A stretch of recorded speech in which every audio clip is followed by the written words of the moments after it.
자, 안녕하세요. 반갑습니다. 9월 15일 주식 정리해드리는 주정남. 오늘도 시장 정리부터 먼저 시작해보도록 하겠습니다.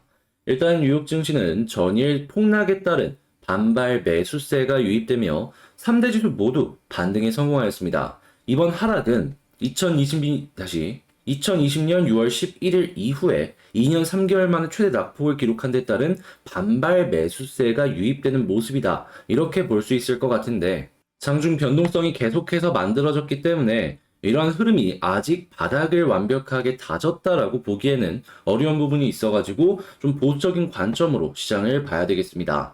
자, 개장 전 발표된 생산자 물가지수는 시장 예상치에 부합한 움직임이 보여줬는데 미국 노동부가 발표한 8월 PPI는 전월 대비 0.1% 하락해 2개월 연속 하락세를 이어갔습니다. 이는 시장 예상치에 부합하는 수치인데 아무래도 소비자 물가지수의 선행지표의 느낌이기 때문에 이 생산자 물가지수는 긍정적으로 나왔다라고 평가를 해볼 수도 있을 것 같습니다. 다만 변동성이 큰 식품과 에너지, 무역 서비스를 제외한 8월 근원 PPI는 전월 대비 0.2% 상승해서 인플레이션이 둔화가 됐다라는 명백한 증거는 아직 부족하다라고 볼 수 있겠고, 인플레이션 우려는 지속되고 있어 향후 나올 지표들을 봐가면서 매매를 하는 것도 괜찮은 선택이지 않을까 생각이 듭니다. 자, CME 페더치에 따르면 연방기금 금리 선물 시장에서 페드가 9월 금리를 0.75%포인트 인상할 가능성은 76%를 나타냈으며 일각에서 제기된 1%포인트 인상 가능성은 전일 31%에서 이날 24%로 다소 낮아지는 움직임이 보여졌습니다. 자, 그럼 일단은 75bp가 맞는 선택인 것 같고 다음 달에도 이제 75bp에 대한 이야기가 나올지 아니면 50bp를 조금 속도 조절을 할지 요거를 중심적으로 보면 좋을 것 같습니다. 자, 국제유가는 WTI 기준 88.48달러로 플러스 1.34% 상승 마감하였고요. 채권 혼조, 달러 약세, 금 가격은 하락 마감하였습니다. 자, 그럼 뉴스들 하나씩 살펴보도록 할게요. 자, 일단 우리 방금 말씀을 드렸던 PPI 전월비 0.1% 하락, 2개월 연속 마이너스다. 자, 그러다 보니까 1%포인트, 그러니까 100bp 인상에 대한 가능성이 이게 아무래도 좋은 모습이 보여져가지고 좀 낮아지는 모습을 보여주면서 뱅크 오브 아메리카 같은 경우에는 9월 달에는 75bp 인상이 예상이 된다라는 의견을 시장에 내놓았고요. 뭐 조금 속도 조절을 한다라고 하더라도 금리 올라가는 건 계속되는 것이기 때문에 아무래도 주택 담보 대출 금리는 계속해서 올라가는 모습을 확인을 할 수가 있겠습니다. 자, 이게 근데 중요한 건 끝이 아닐 가능성이 높다라는 거예요. 지금 9월달, 그리고 10월달, 아마도 한 4%대까지는 계속해서 이어질 가능성이 높을 것이다 라고 보여지는데, 자, 6%에서 끝날까요? 이것보다 더욱더 올라갈 가능성이 높고, 자, 이러한 부분은 미국 부동산은 물론이거니와 한국의 부동산 시장에도 굉장히 큰 영향을 줄 수밖에 없다라는 걸 감안을 하면서 살펴봐야 될 것 같습니다. 자, 그러다 보니까 지금 경기 침체에 대한 이야기는 계속해서 나오고 있어요. JP모건 핀도 COO는 완만한 침체 가능성이 50%로 예상이 된다라고 의견을 밝혔고, 다만 여기서 우리가 참고를 해봐야 되는 부분은 뭐가 있냐면 미국은 완만하게 침체가 되겠죠. 하지만 그 이외의 지역들은 이거는 계속해서 의구심을 가지면서 봐야 될 필요가 있는 겁니다. 자, 그렇게 이러한 부분들 꼭 이제 미국과 다르게 생각하는 그러한 태도 필요하다라고 저는 생각을 하고요. 자, 유가만 잡으면 될 줄 알았는데 8월 CPI의 핵심은 그 이외의 다른 것들도 다 올랐다. 그렇기 때문에 인플레이션을 잡기 위해선 단순하게 휘발유나 뭐 가스 이런 것만 잡는 게 아니라 전체적으로 영향을 주는 것들을 안정시킬 필요가 있다. 이렇게 볼 수 있겠습니다. 이게 핵심이에요, 여기서. 자, 그러다 보니까 지금 인플레이션이 전반적으로 다 영향을 주고 있다라고 생각하시면 됩니다. 다만 긍정적인 부분이 있다면 이 인플레이션에 굉장히 큰 영향을 주었던 코로나 같은 경우에는 지금 대유행의 끝이 보인다라는 의견이 나오면서 눌렸던 산업이 다시 반등하는 것이 아닌가에 대한 기대감, 요걸 주고 있다라고 볼 수 있고요. 자, EU 발전 가스 석유 기업에서 횡재세 등 195조 원을 거두려 들여가지고 이 친환경 에너지, 재생 에너지 쪽에 투자를 하는 모습이 보여지면서 관련 산업들의 현금이 돌아 다시금 이 경제 성장의 동력이 되어줄 수 있다라는 것도 기대를 하면서 볼 수가 있을 것 같습니다. 막 몇 조 단위였다면 이걸 얘기 안 했을 거예요. 근데 보이시죠? 195조라고 합니다. 이는 유럽뿐만 아니라 한국 같은 이 아시아 지역에도 큰 영향을 줄 수밖에 없는 액수이기 때문에 우리는 여기에도 한 번 더 주목을 해서 봐야 될 필요가 있을 것 같다. 이렇게 정리할 수 있을 것 같네요. 자, 그리고 이외에도 뭐 배터리 같은 경우에는 테슬라 미국산 배터리 혜택에 독일 생산 계획을 보류한다라고 이야기를 해가지고 한국 쪽의 배터리에서 이 미국 쪽의 생산 공장을 갖고 있는 기업들 같은 경우에는 계속해서 주목을 받을 수 있을 것이다라고 생각을 하고요. 그 이외에 지금 공장은 없는데 공장 진출 계획이 있던 국가들 같은 경우에는 다시 공장 진출 계획은 있었는데 아직 못했던 기업들 같은 경우에는 특히나 이렇게 기술 장벽에 막혀가지고 못 가는 모습이 보여지게 된다면 이 성장성 부분에 있어서 확실하게 막힐 가능성이 존재를 한다. 에코프로빔 같은 경우에 미국 공장 지금 짓고 있잖아요. 그런데 LNF가 이런 모습을 보여주게 된다면 이게 관련 경쟁에서 원래 1등이 LNF였는데 이 에코프로비엠과 역전이 될 가능성도 존재를 한다는 것이죠. 아니, 기업의 성과는 기술력도 기술력이지만 결국에 매출이 제일 중요한 거잖아요. 그러다 보니까 자, 이 뉴스를 보면서 LNF랑 다른 이 미국 쪽에 진출한 기업들과 이 비교는 계속해서 많이 될 수밖에 없을 것이다 생각을 하면서 볼 수 있을 것 같습니다. 자, 그렇게 LNF 투자하신 분들은 조금 조심하시면 좋겠고요. 자, SK에서 비수도권에 배터리 바이오 반도체에 67조 투자한다라고 합니다. 당연히 이런 모습이 보여지게 된다면 연구 개발부터 이 공장 세팅에 들어갈 것이기 때문에 여기에 맞춰가지고 장비 쪽 그리고 공장에 들어가는 뭐 여러 가지 팩토리 얘기 들어가는 것들 있잖아요. 이런 쪽 주목을 하면 되겠구나 생각을 하면 되겠죠. 자, 67조 굉장히 큽니다. 한국 시장에서 상한가 몇 번은 나오게 할 수 있는 파급력이 있는 돈이에요.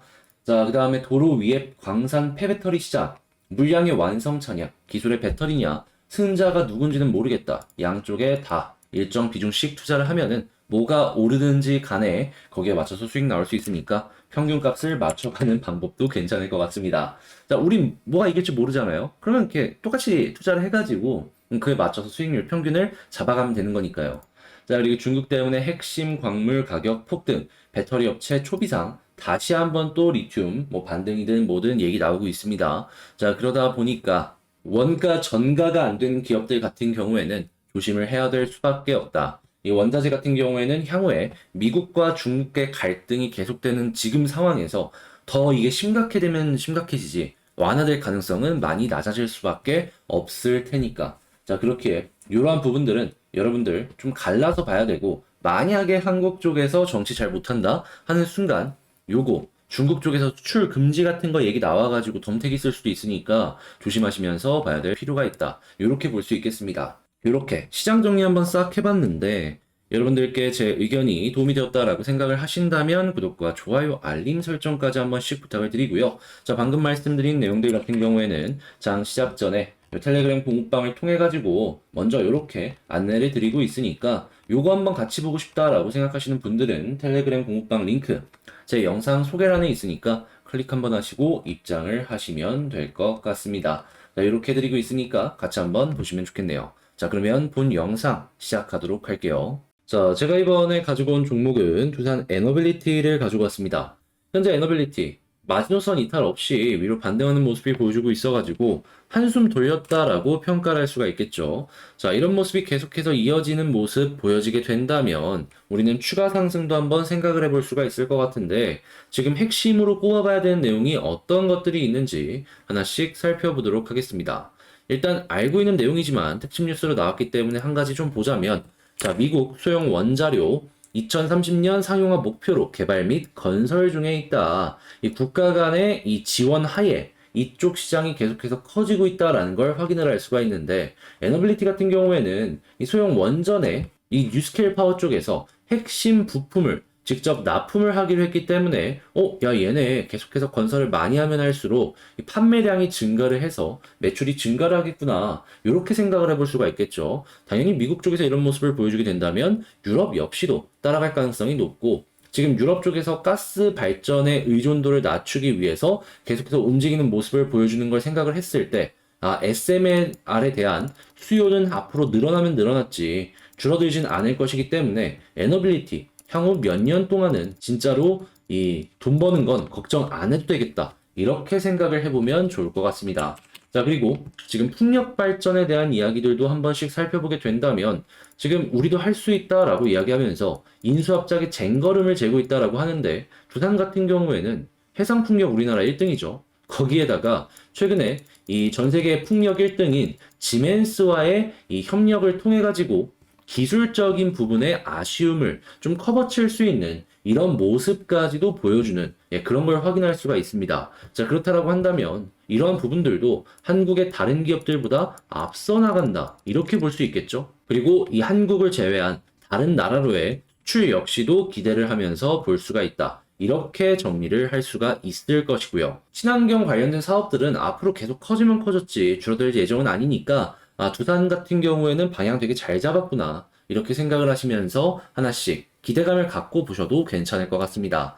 다만 역시나 문제는 최근에 가격이 계속 빠졌다라는 건데 아무래도 원달러 문제도 있고 블락딜 이슈로 인해서 투자 심리가 한동안 꺾인 것도 있다 보니까 계속해서 떨어졌다. 외국인 대거 이탈이 발생을 하였다. 이렇게 볼 수 있겠죠. 그런데 지금 다시금 저점에서 약간씩이나마 반등을 하려는 움직임이 보여지고 있습니다. 어제 같은 경우에도 수급상으로 놓고 봤을 때 이게 빨간불을 좀 보여주려고 하다가 마지막에 이 파란불이 되면서 아쉬운 모습을 보여줬는데 지금 같은 경우에는 반등과 함께 보여지고 있기 때문에 현재 외국인 플러스가 계속 이어지는 모습이 보여지게 된다면 우리는 여기서 이제 올라갈 가능성도 존재를 하겠구나 이렇게 생각을 하면서 봐도 괜찮을 것 같습니다. 자, 그러니까 이 외국인과 기관의 플러스 계속 지키는지 이거 꼭 보시면 좋겠고요.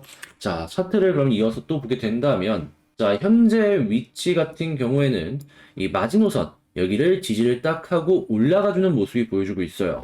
한데 여기서 좀 포인트로 잡아서 봐야 될 부분이 뭐가 있을까를 생각을 해본다면 역시나 이 위쪽에 있는 481선 위까지는 빠르게 올라가야지 좀 편하게 볼 수 있겠죠. 아래에 지지라인 하나 이 과거처럼 든든하게 있다라는 건 굉장히 긍정적으로 볼 수가 있을 테니까. 자, 그리고 나서 여기 이제 위로 올라간 다음엔 어떤 걸 기대를 해야 되냐 했을 때 저는 딱 세 가지만 보면 된다라고 생각합니다. 하나, 11선, 둘, 21선, 셋, 61선. 자, 그랬을 때 이 세 가지를 모두 뚫는다? 그러면 그때부터 본격적인 추가 반등이 나오지 않을까 싶어요. 왜냐하면 이 모든 걸 다 뚫는다라고 한다면 61선, 이러한 식의 쌍바닥 이쁘게 마련이 될 것이다 라고 생각을 할 수 있고요. 21선 같은 경우에도 여기 이렇게 쌍바닥 이후에 올라갔지만 여기를 하나의 바닥으로 생각하면은 이렇게 N자형이 만들어질 수 있습니다. 그러면 수렴 이후에 발산으로 요것밖에 못 올라갔다라는 걸 생각을 해본다면 이번에 한 번 더 뚫고 올라가는 모습이 보여졌을 때 훨씬 더 많이 올라가는 그림 생각을 해볼 수가 있겠죠. 그리고 나서 이 매물대가 첫 번째가 한 25,500원 여기에 많이 쌓여있으니까 여기를 좀 많이 뚫었을 때 그 다음 스텝을 하나씩 하나씩 밟아가시면 될 것 같습니다. 물론 첫 번째 저항이 여기다라는 걸로 이제 해석을 하시면 되겠죠. 자, 그럼 총정리를 한번 해보자면 첫 번째, 사업은 되게 잘 되고 있다. 자, 근데 수급장으로 봤을 때 외국인 매수세가 아직 확실하게 픽스가 된 것이 아니기 때문에 조금 더 이거 보여질 때까지는 기다리는 게 좋다. 한데 계속 이어진다 하면은 저점 매수세가 꾸준하게 만들어지는 것이기 때문에 이거는 긍정적인 시그널이다 라고 보시면 되고요. 세 번째, 차트상으로 놓고 봤을 땐 10, 20, 60 모두 뚫었을 때가 매우 긍정적인 패턴이 나올 수 있고 만약에 돌파를 했을 때 2만원 초반대 2만원 초중반, 2만원에서 2만500원 요 사이에서 저항이 있을 수 있으니까 여기에서 한번 눌리는 건 감안을 하되 여기마저 뚫게 된다면 최근에 만들어진 이러한 고점까지 갈 수 있겠다. 이렇게 말씀드리면서 에너빌리티 맞춰보도록 하겠습니다. 자, 이런 내용들이 여러분들께 도움이 되었길 바라며 영상 마치도록 하고요. 제 영상이 여러분들께 도움이 되었다면 구독과 좋아요, 알림 설정까지 한 번씩 부탁을 드리도록 하겠습니다. 자, 1.4만 명까지 한 번씩 부탁드리며 저는 다음에 더 좋은 영상으로 다시 찾아뵙도록 할게요. 영상 끝까지 시청해주셔서 감사합니다. 자, 현재 주정남의 멤버십 운영이 완전히 바뀐 상황으로 진행이 되고 있습니다. 자, 현재 코스피 코스닥 상황이 좋지 못하다 보니까 좋은 종목은 이 수급 쏠림 현상 때문에 계속 좋은 모습을 보여주고 있고 그렇지 못한 기업들은 유동성 문제로 인해서 생각보다 좋지 못한 모습을 보여주고 있는데 저 같은 경우에는 지금 당장은 유동성 문제로 인해서 아쉬운 모습을 보여줄 수는 있더라도 나중으로 조금 더 중장기적으로 놓고 봤을 때 수익 극대화할 수 있는 이러한 종목을 찾아보고 있는데요. 멤버십을 통해서 좋은 종목 그리고 기업 선정 그리고 리포트도 읽으면서 여러분들과 하나씩 분석을 하며 스윙 투자, 그러니까 장기적으로 놓고 봤을 때 좋은 수익을 볼 수 있는 컨셉으로 하나씩 멤버십을 운영하고 있으니까요. 요것들 여러분들 같이 해보고 싶다라고 생각하신다면 구독 옆에 가입하기 한 번씩 고려를 해주셨으면 좋겠네요.